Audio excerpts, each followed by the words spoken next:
So I'm going to start with Marina Specht. She is the CEO for McCann for all of Europe. And she's a advertising, digital, creative marketer for 25 years. Marina, what made you go into that line of business? Where did you begin? Was that something that you thought about as a career when you were young? What did you want to do when you were young first? I wanted to find truth and speak out. And speak I out. am a journalist by training. And I started my own company at age 27, which I subsequently, it became a leading branded content company in Europe, and I sold that to McCann in 2000, and since developed that career. And it's funny that starting out in the search of truth and speaking out, I ended up in a company whose tagline and mantra for the last 150 years has been truth well told. Truth well told. What did you study when you were in school? Journalism? Yes. And was that something that you wanted to do all your life? I mean, not all your life, from the very, very beginning. What led you to that major? I always loved asking questions more than giving answers, but also Did you drive your parents crazy? I'm the daughter of a very successful entrepreneur in a family of 5 generations of German entrepreneurs, and that DNA, as DNA always strikes back, and DNA did strike back. And so not surprisingly, I became a businesswoman, and as I said, I started my own business very early, and enjoyed very much building a large business across Europe, but never lost that curiosity, you know, in search of truth. And the other important part, and I guess that's why I have enjoyed being a CEO for 26 years, is I love people. And you really have to like people to be a successful CEO, I believe. Wonderful. Thank you. Next, we have Julia Schlentz. She is president of Dow for Europe, Middle East, Africa, India, Switzerland. I mean, and this happened in the course of the year when we got to know each other. So that is a large portfolio. How do you manage such a large number of countries? Are you on the road all the time? Yes, I'm traveling a lot, but I have a wonderful team. That's the secret. Or maybe not the secret, because they're very present. Yes, but it still requires you knowing a lot about each of the operations in more countries than many CEOs have to do. Absolutely. And it's actually, how can I say, especially in times like today, where we're also facing economic challenges, it's really interesting to see the different dynamics.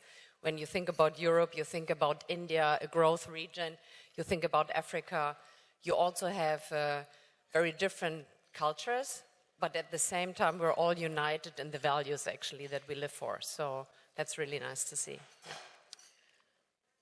When you were young, did you want to be in business from the very beginning? I think I had zero idea where I wanted to be honest. But what did you study in school in the beginning? I studied actually economic psychology, communication sciences, and marketing. So I come from the business side. I had no exposure to engineering or chemicals, which we see a lot in our industry. But I was always driven by, I call it my 4 C's, which was curiosity, so there seems to be a pattern. It was collaboration, it was communication, and I would say also care for others. So through this, I always wanted to be somewhere where you could impact something directly. And I found industry because you're putting something in at the beginning and something comes out in the end that's useful for humankind and that brings the world forward. And I think very often we have forgotten how things are made, and I was always curious about that. Was there a parent that was influential, who was influential in your moving in that direction? And also, how many kids were there in the family? We were two daughters, and both parents were influential. So my father always told us, you can do everything. So I was lucky to have a father who really empowered their girls, but who also brought us a lot of discipline, which is also important if you want to be successful. And then I had a mother, and I was thinking of her last night when we were standing here and talking about, especially when I saw what Monica has achieved, right? I thought, what a shame my mother can't be here. She would have loved it. She's one of these people always speaking up when she has a question, never concerned to seem dumb because she has a question, but rather filling her knowledge gaps. And so she helped me to learn to speak up and to be curious. Wonderful. Thanks to Mom. And you followed an entrepreneurial father, right? Yes, an entrepreneurial father who taught me a lot of things. I was born on a sailing boat, Irene, and I sailed 25... That was an accident? No.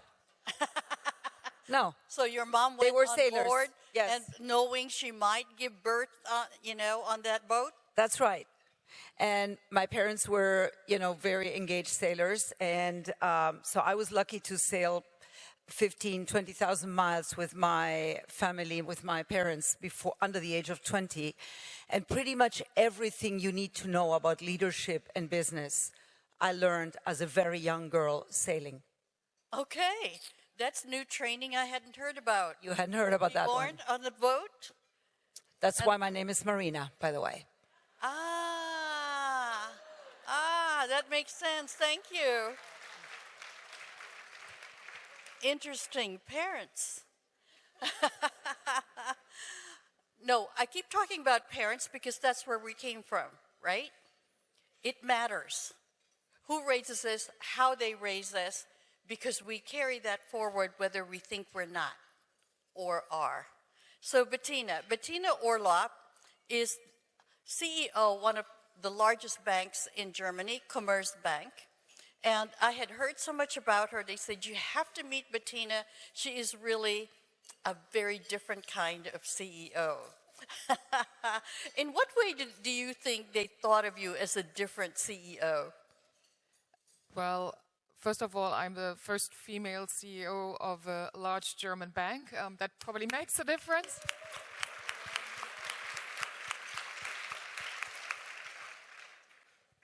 And the rest you probably have to ask. But I try to stay authentic, so people would say that I have not changed a lot over the decades.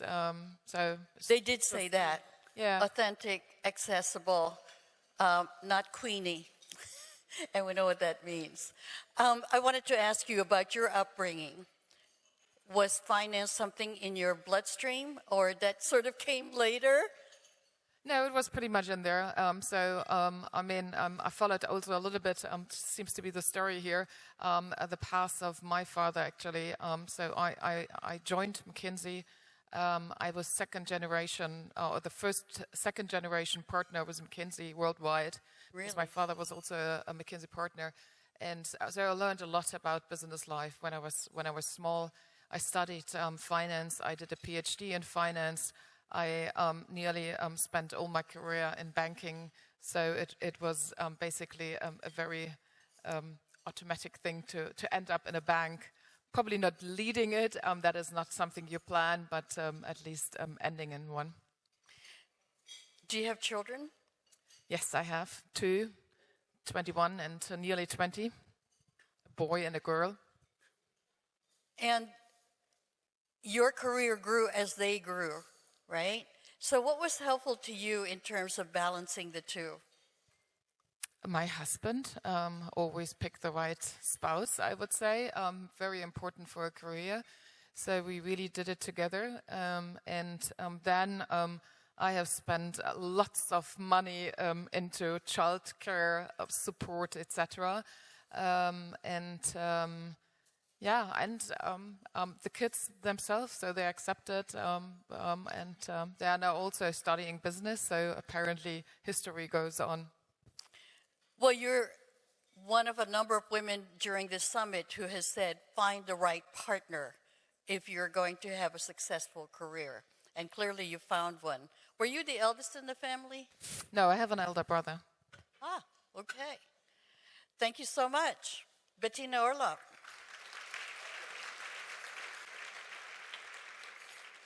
Now, I hope I don't butcher this. This is Piaget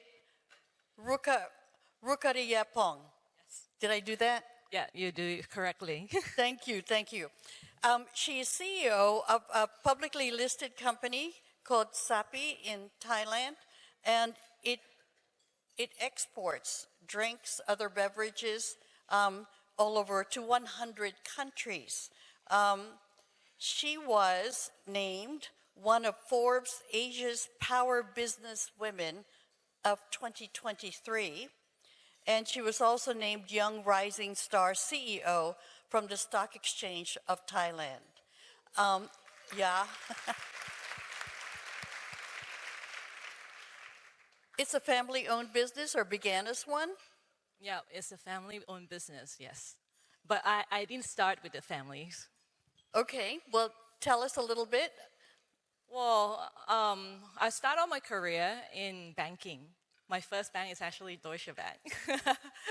And actually, you know, my first job was a secretary. Because at that time when I graduated, it was a crisis in Thailand, which they call Tom Yam Kung. It's the Asian crisis. So it's very hard to find a job. So I got landed in Deutsche Bank, but then later on, you know, my career started from secretary until become a director in investment banking.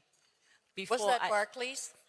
The last post is at BNP Paribas, and I joined Barclays for 6 years, yeah, as an investment banker as well, yeah.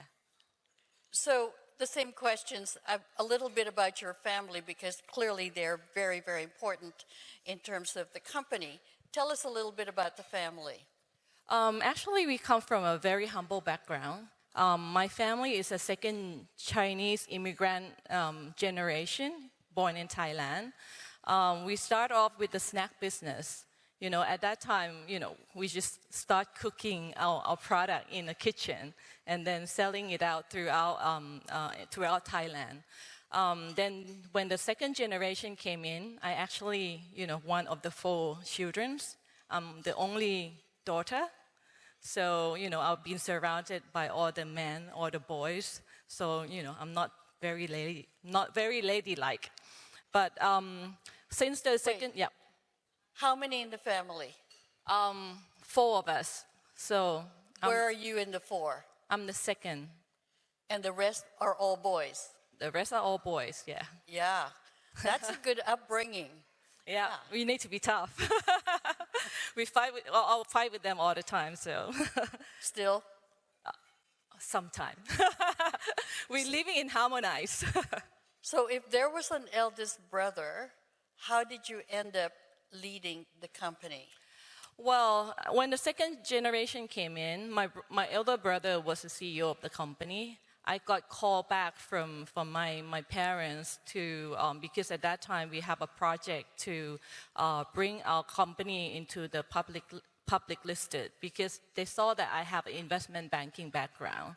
So they're asking me back, and then a year later, after I joined, we successfully listed our company into the Stock Exchange of Thailand. After a year of listing, then my elder brother decided that, you know, he have enough. Then my dad asking me to step up as a CEO of the company from then, yes. Well, thanks to Dad for the confidence. No, seriously, there were 2 other brothers, right? So in an Asian family, that is a stamp of approval.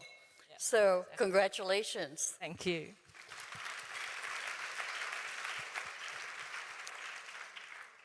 Now, the theme for this CEO forum is, should a company take a public position on any social or cultural issue? And this theme came about because of all the incredible challenges that all CEOs, whether male or female, are facing nowadays. You've got geopolitical crises everywhere that impact on supply chains. There are now cultural bans in some countries that are spilling over because, as I mentioned the other day, there is a rightward trend, more conservative trend, that tends to push back on some rights that we have taken for granted. There is climate change, the continued impact on workers, on your business, supply chains, clients that you have to deal with as a company. And so this issue, should a company take a position? What does that cost if they do?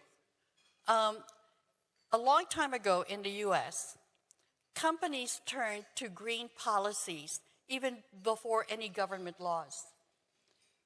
The private sector was actually far more far-seeing, and they influenced large companies like GE started that. And then they required companies in their supply chain to also have green policies, and it had a spillover effect. When there were, for instance, and I'm going to take my country as an example, when there were repressive practices against women, Me Too era, a lot of companies would take out ads in major newspapers declaring their support for women in some way, shape, or form. The same thing for any violent actions against minorities. One of the ones I want to share with you, when there were rules in some southern states emerging that would have prevented certain minorities from voting, two CEOs, the CEO of Merck and the large pharmaceutical company, and the CEO of American Express, asked their colleagues to sign on, and 100 CEOs ended up signing on, that saying that if you curb the right of one person from voting, that it is a challenge to democracy. And I was truly impressed with the list of companies that took that position, out in the open. And I think that is an example when I say to you, there are companies that want to show what their public position is, and it does take a risk. So I'm going to begin with you, Marina. You very open journalistic background, investigative person born on a boat. And the openness that actually translates into. What do you think about that? Should a CEO take a public position? You deal with a lot of companies, a lot of other CEOs, in trying to create a strategy for them. I have been lucky to work the last 25 years with many of the world's iconic brands and companies, and I have advised and discussed with many CEOs in Europe and in the US and in Asia on this topic. I have, in my entire career, met and seen actually very few companies that have consistently taken public positions on social, political issues. And yet, I believe that if you can do it right, because the way to do it is to do it right, it is one of the most powerful things you can do for your company. So my answer, Irene, is that yes, you should, but only if you do it right. And what does that mean? That means that your position that you take needs to be rooted in your values of your company and your purpose, and not be tactical or opportunistic due to an opportunistic environment opportunity that could be favorable for you commercially to do that. Give an example. It means that if you are going to speak out, for example, about racial inequality, which in America has been, for example, a very big topic of the last 2 decades, then you cannot just speak out about that. Anything you speak out about has to be rooted in your story doing. Because credibility towards your stakeholders as a CEO, whether it's your employees, your customers, your consumers, the media, everybody, is rooted in what you do, not in what you say. And therefore, then it has to be part of your purpose, and you have to have programs, and you have to invest consistently to contribute to that issue, not just talk about it. Sustainability is another very good example. If you are a openly ESG-prone company and dedicated to this, you have to have this as part of your CSR and as part of your purpose and as part of your programs, and you have to actively invest in this and stand behind it. And all your stakeholders have to see that you are consistently invested, and I repeat, in the story doing more than in the storytelling. These are difficult times for storytelling, but we today, by the way, see in all our clients, we see different kinds of attitudes companies are taking. Some are what we call doing complete green hushing, like from green, washing to green hushing. Others are continuing with their programs and haven't canceled their programs, but they're lowering the voice, lowering the speak. And others are just marching ahead and talking about it and saying it, particularly European companies, obviously, that are backed up by European legislation, even when they operate in the United States.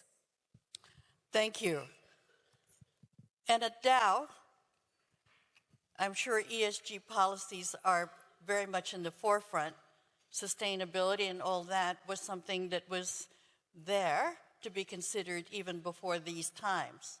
So, yeah, Dow is a company and all its employees very deeply rooted in our values, and that already started actually 128 years ago with our founder, Herbert Henry Dow, who already was all up for integrity and respect for people and impacting the community in a positive way. And that actually is there since these 128 years. And our purpose now to really make sure that we have integrity, that we have respect for people, and that we protect the planet. And you can also see it in our ambition, actually, where we want to be the most customer-centric, the most inclusive, the most innovative, and the most sustainable material science company in the world. So that's guiding us, that's our North Star. But then we're not only saying this, and that's the important part, you need to walk the talk and you need to put your money where your mouth is, right? Otherwise, I think you're creating more risk than you're creating benefit. Now, I'd say you still should not forget that your purpose is there to create sustainable financial results and be successful as a company. So in my mind, you should take a stance not for the purpose of taking a stance, but where actually a topic intersects with what you do, with your business operations, with your stakeholders, with your people. And that's the moment then where there's a value and an importance to speak up and to act on issues. was there a moment when that happened to Dow in any of the entities you've had to lead before? No, I mean, you see it all the time. It is a constant theme. So when you think about, and I think you mentioned racial inequality, that is a big topic, but it's not only signing declarations, it's also activity, supporting the Black Congressional Caucus, for example, or supporting a lot of STEM activities with Black historical colleges, for example, but also STEM here in Europe, where we're collaborating with schools and universities. It's when you think about protecting the planet, the work we do on circularity and recycling. And it's all the wonderful ERG, employee resource groups we have who engage on topics from veterans to disability to LGBTQ+, and of course, as we're here today, to empowering and developing women. When she says ERGs, these are employee resource groups that are in companies, you know, some for women, some for youth, whatever, different groupings, and that's how you hear from employees how they can impact on what the company's doing.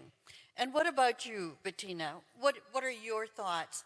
Banking industry, my goodness, open to all kinds. Well, banking industry is in the middle of everything, right? One should not forget, and one should be also aware of the responsibility we have as a bank, because we are on the one side, we are serving nearly all private clients of all groups, all backgrounds, and then on the other side, we are also financing the economy. We are here in Germany one of the leading banks financing the Mittelstand, the medium-sized corporates, and you need to have clear values, clear policies, and knowing what you want to do and what you do not want to do as a bank. And I mean, we have a history of 155 years, so it's a long history. And you can read about our public position already when you open up our page, because you see where we take positions, where we publicly, be it on sustainability, be it on defense, be it on energy, financing, many different things. And I think it's important. And it's what Marina said, it needs to become natural, and it should be also nothing short-term, but long-term. So you can't also change direction, because otherwise you will not make sure that the organization understands it. So you have to embed it in your values, in your beliefs, and that's what we do. We do it on diversity. We have decades of diversity programs, and that helps us, because in the current situation, we do not have to decide to do anything else, because it's a very natural part of us, of our bank, and that makes a big difference. And this is also why we do state that also publicly. If you now go on commerzbank.com, you will see that we have our logo in the moment in the rainbow colors, because it's Pride Month. And there has been no debate of not doing that. I am so glad to hear that. Yeah. But it also has to do with the fact that we are doing it slowly. We are inclusive. We are aware of the fact that we have 42,000 employees. We have 10 million private clients. So we need to make sure that we have our values, but that we do not exclude anyone. So we need to be very inclusive. And I think that is also very important when thinking about all the things. So, for example, when we now had election in Germany, we were aside with many other German corporates, so we did also sign a declaration for democracy, for freedom. We were asking people to vote. We do things like that. However, what we do not do is taking a stance for a certain party or something like that. No, of course not. But it's important to differentiate that. Specifically, when you're a very large publicly listed company, it's probably different. When you're a family-owned company, you can even take a position if you want. But that's how we do that, and it works. I think it works perfect, and it's very natural, and it helps us in the moment, because we are in less stress than others to think about what to do with our programs. The company's walking the talk is what you're saying. The male CEOs yesterday talked about how do you keep trust? All the websites in most companies will say they're inclusive, we're fair, we are, sustainably conscious. They will all say that. But as Marina said, there are some who have pulled back and become more silent. So it's not a question of those principles and that mission not being there from the beginning, especially when you are, a legacy company that's been there a long time. But there has been a pullback. It's a reality.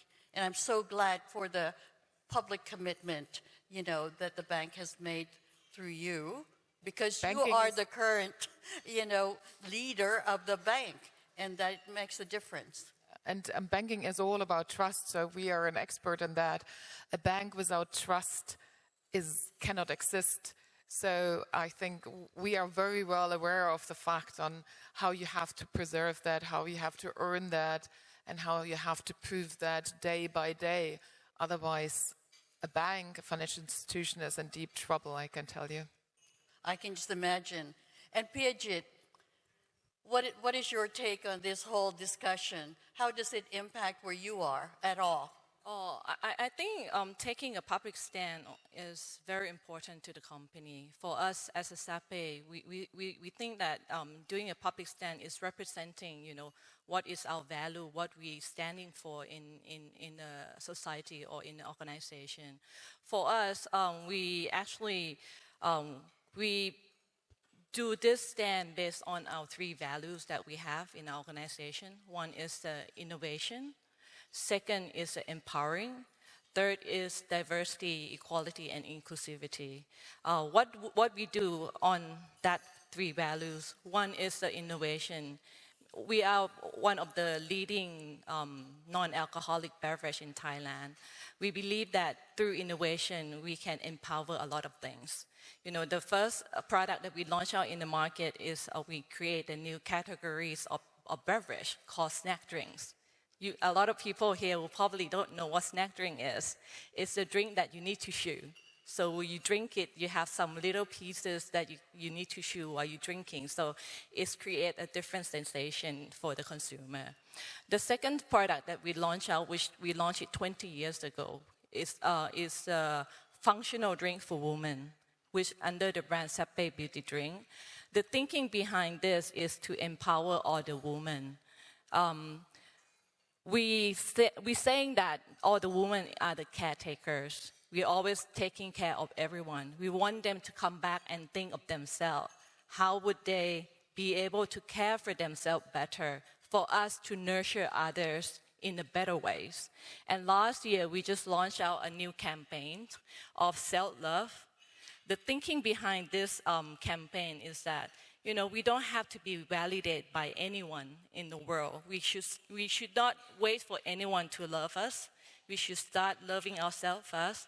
And this is all the communication that we're giving out to all the consumers in Thailand, saying that, once you coming back to take care of yourself, you empower yourself, you build your self-confidence, then your confidence will empower back into the society. It will create a lot more opportunity for you and for others to be able to facing all the challenges. And on the diversity and inclusivity, believe it or not, in SAPE, 53% of our employees are women. Yay. Yes. And on top of that, among our top management, 60% of us are women as well. 60? 60%, yes. We are saying that, we are not judge people by their gender. We are evaluating people by their performance, their kindness. So, everybody can shine out of their, their responsibility, their success in their career, rather than, their gender. So this is the belief that we are carry on, and we believe that, all the small initiative of the company can make the difference to the society. Wonderful. Many of you probably don't know. Yes, please. In Thailand, 40% of CEOs are women. okay? And they run big things. So, Piaget being one of them. Wonderful to know that it's a female-led company. We had a top 10 list of best performing companies that I discussed yesterday in terms of appointments of women to boards, and the top 10 companies all were female-dominated boards, okay? Major brands, female-dominated boards. Now, everyone from Christine Lagarde last night to the Vice Chancellor, Kleinbeil, and just about everybody has talked about the backlash that we're all operating under, which is the reality, the political reality in which all of us have to continue the push for gender equality in the workplace. Now, as Marina said, some companies have pulled back. There are companies who erased their public commitment to diversity, equity, and inclusion in response to my country's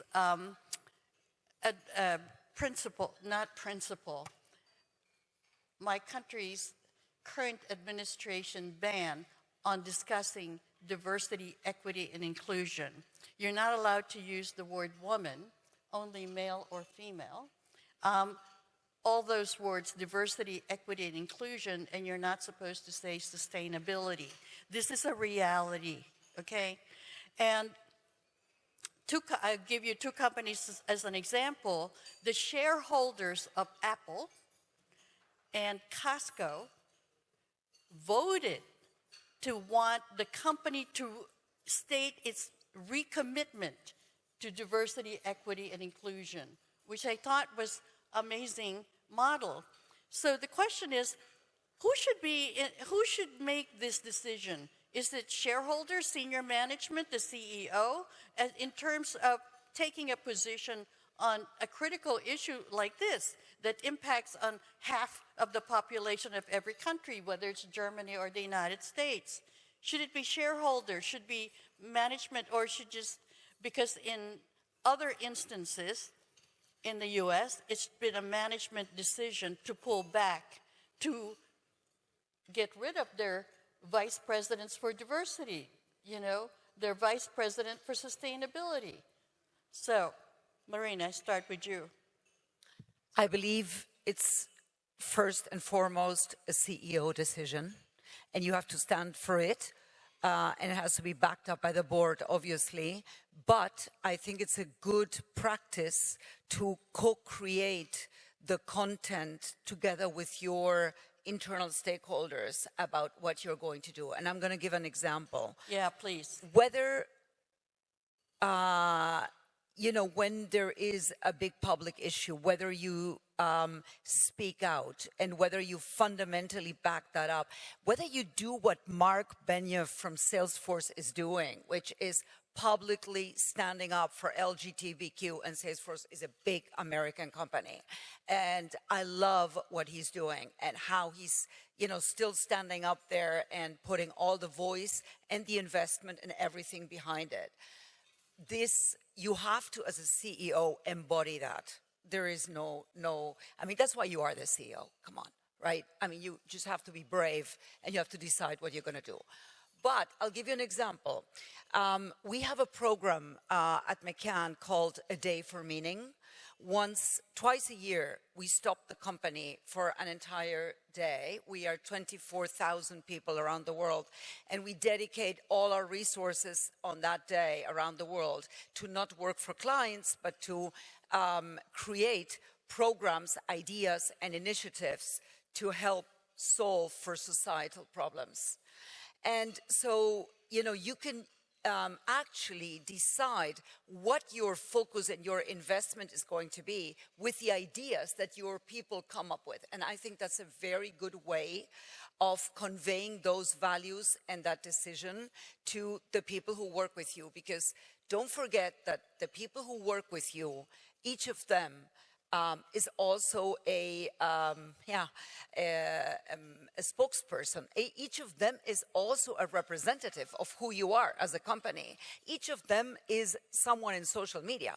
Each of them is on Glassdoor. Each of them is speaking to other young people, and you want to attract talent, right? Right. So you have to involve them, I believe, in crafting those programs, and that's the best way to get them to believe what you want to believe. But I am a person who believes that as a CEO, you also can't shy away from the decision, and you have to stand up for that. Well, I am delighted.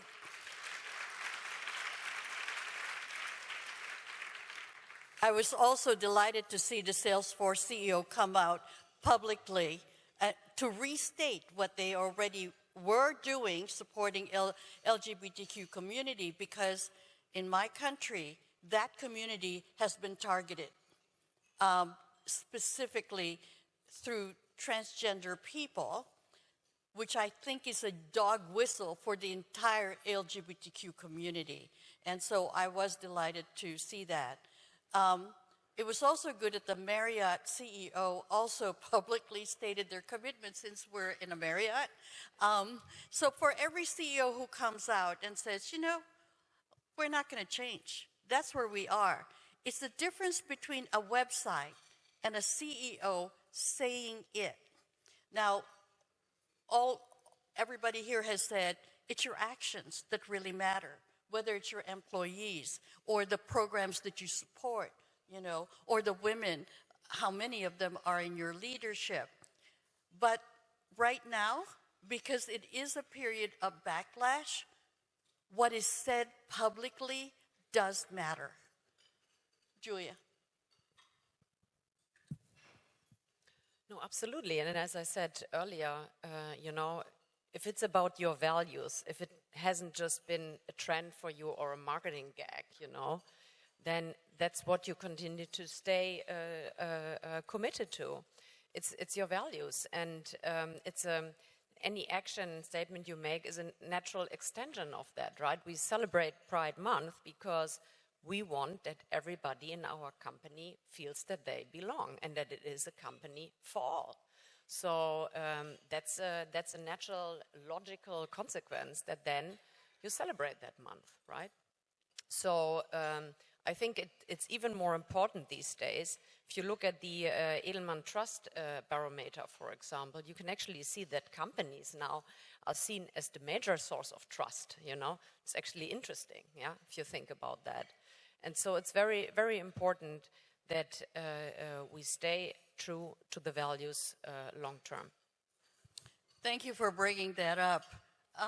Bettina. Yeah, I mean, back also to your question. I mean, what is our obligation as CEO, as teams, is creating value, I think. Creating value for all our stakeholders, meaning it's the shareholders, but also the customers and the employees. Because at the very end, I think we are well aware that most companies, at least a service organization like a bank, can only organize if the whole three stakeholder groups are in balance.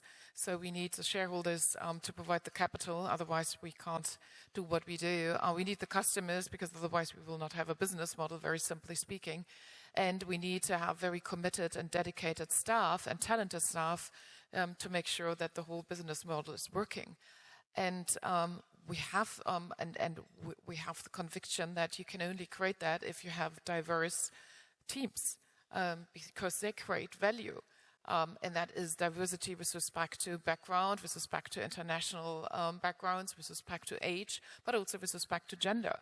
And we also see that one of the key points to attract talents is to stick firm on that, to be clear, and to stay authentic.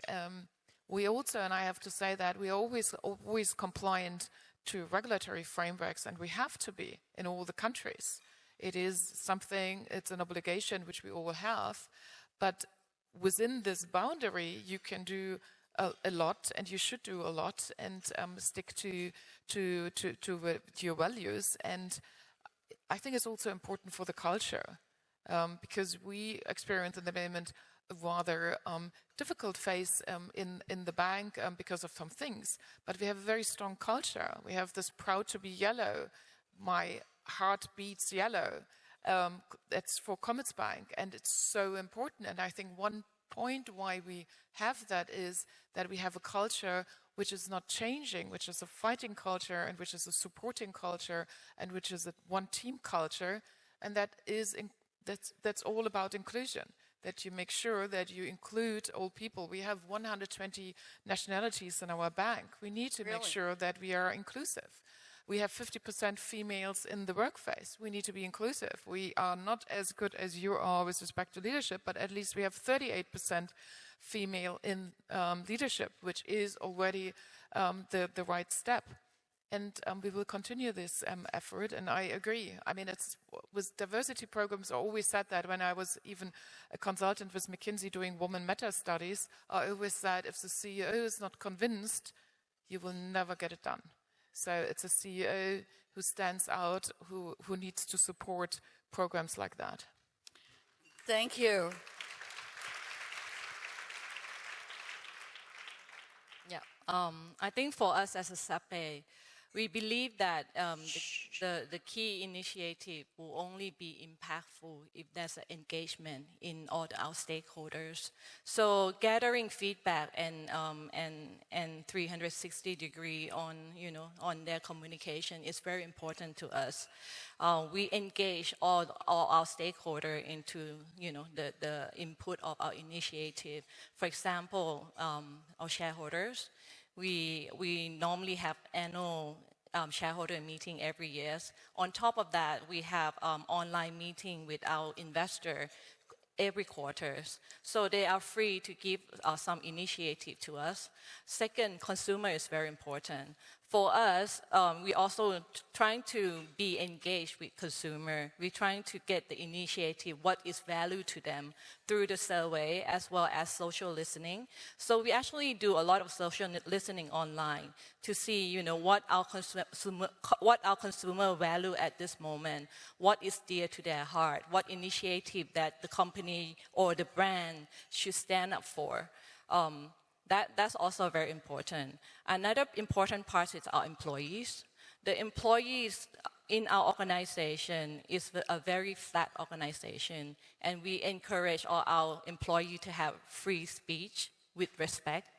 So I always say to my employee that, my door is always open, so they can just come in and be free to, suggest or giving any initiative into the company. Then as a top management, we need to, consolidate all those initiatives and see what is the most impactful and what is the most important thing for our company to go forward and execute that initiative throughout the year.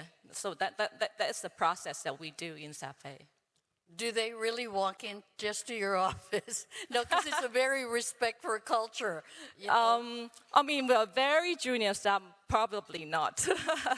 But I think middle management or, a little bit lower than middle management, they would be very open to talk to me. And we actually have a lot of activity for us, between the top management and the junior staff to mingle. So I think for us as an organization, we are very flat and lean. Yeah. Okay, terrific. There was a McKinsey study that showed that Gen Zers and millennials are more interested in companies, that align with their values. And since there is this problem of retention when it comes to young people, one bad evaluation, they don't realize that doesn't mean you're awful overall. They leave, right? So how do we keep the young people, the ones who are very interested, say in your company, but then disagree with a position? Because there have been walkouts. The law firms that have been targeted by President Trump for not giving them business, right? Because one of the lawyers litigated against him. Some lawyers walked out and went to another company, a law firm, that didn't do that, that didn't say, okay, we'll do it. So there are ways. The Apple shareholders who decided, no, you're going to say exactly what we always thought. How do we keep the millennials and Gen Zers who care about values? You strategize with companies?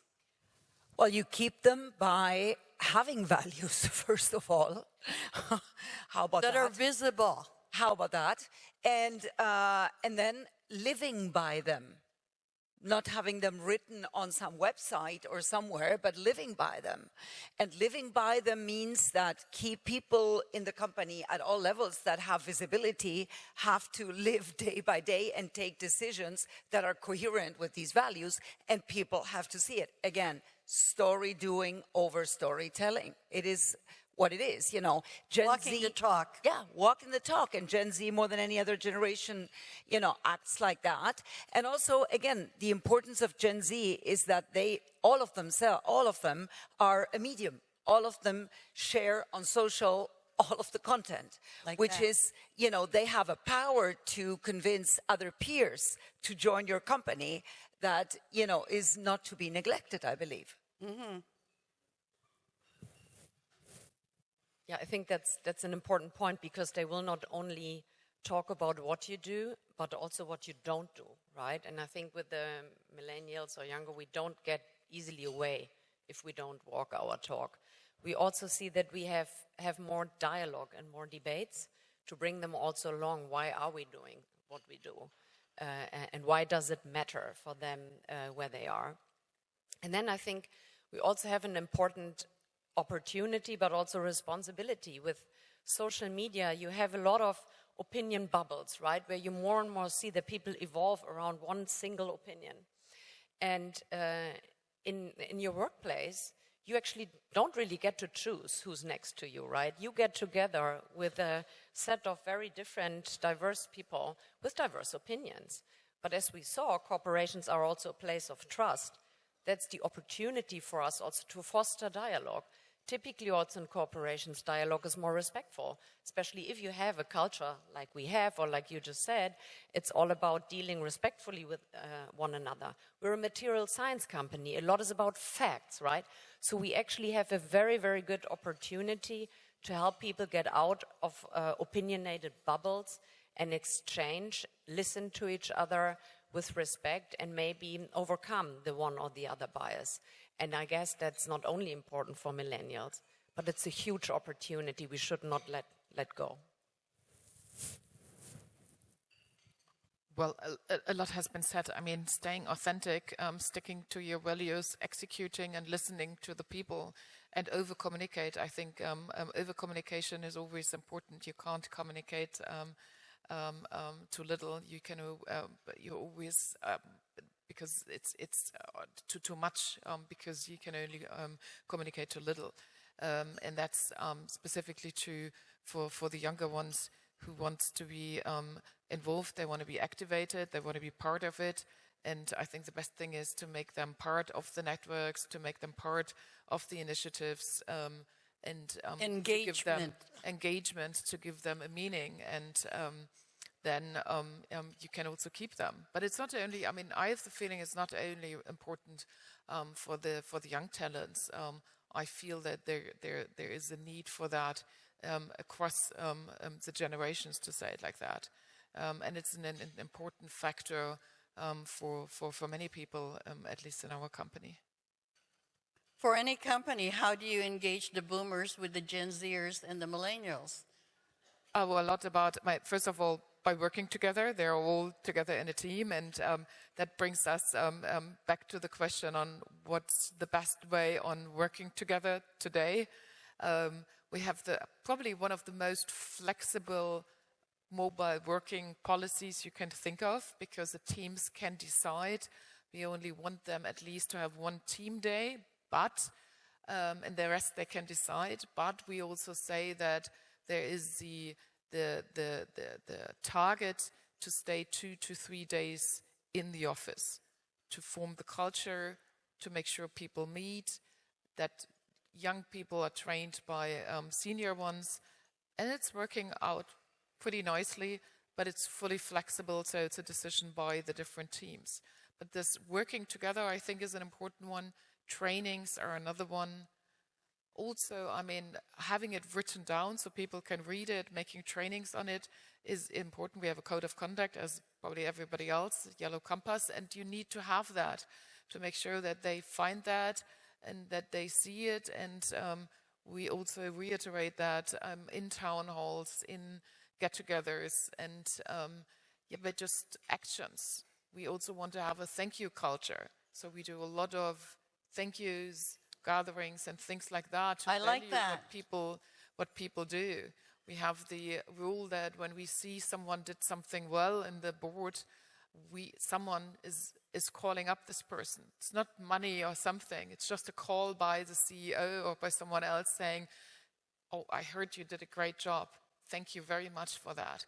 That is something about values. I like the term of thank you culture. I think that says a lot by itself. Yeah. In Sape, our office, we don't call office. We call playground. For everybody to come and play together instead of working together. I think the first objective I think first thing first for us is, we need to have a very clear goal and value to recruit the right people into the company, especially millennial and Gen Z. Believe it or not, in SAPE, 20% of our employees are Gen Z. I believe it. So, I'm among the oldest in the organization. Sad to say, but then, yeah, it's a fact. Our average age in the company is around 35. Wow. Yeah, so yeah, we were all pretty young generation company because we want to be innovative, we want to be creative. And what we learn from this Gen Z and millennial is that, all this Gen Z and millennial, they live with purpose. Why do they here with the organization? What is there for them to be here? What would they do with us? And they don't trust easily. They're always challenging you. So as a leader of the organization, you really need to lead by example. You really need to walk the talk, do what you committed. Action is really count. So this is the thing that is very important to Gen Z. The things that I think with this couple of years that we emphasize on the importance of it is the mental health as well. In this era, people have a lot of stress, especially us as well as Gen Z. So we incorporate a lot of activities around it. Well-being. Yeah, on mental well-being. We have a lot of activity for them to be with themselves, to be mindful for themselves. We carve out some of the office hours for them to be able to participate in, let's say, art class that we set up. We will have this kind of activity on a monthly basis for them to, being with themselves, have some spare time out of works, for them to enjoy themselves a little bit, be less stressed. I think with all this activity incorporate into the organization, that make them excited, to stay with the company. And this year we hire a HR consultant to do a competency gap of our employees.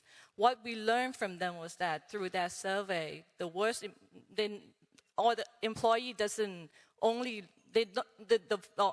all the employee doesn't look for the highest pay. What they're looking for is the fair. The word fair is the word fair. Whether, they are fair to be compensated this way. Are they fair to be treated this way? So I think this is a very important word for us to take into the consideration as well. What is fair to all this Gen Z? Or what is fair to all our employees? So I think with all this, I think Gen Z is a generation that we need to nurture and we need to thrive them, because what we learn is that they have a lot of energy. once you got their engagement, you actually get a lot out of them. So, the company is doing our best to maintain and get Gen Z excited. Okay. Well, we're going to hear from Gen Zers and millennials. Please give these incredible women a big hand. Thank you. Thank you. That was wonderful.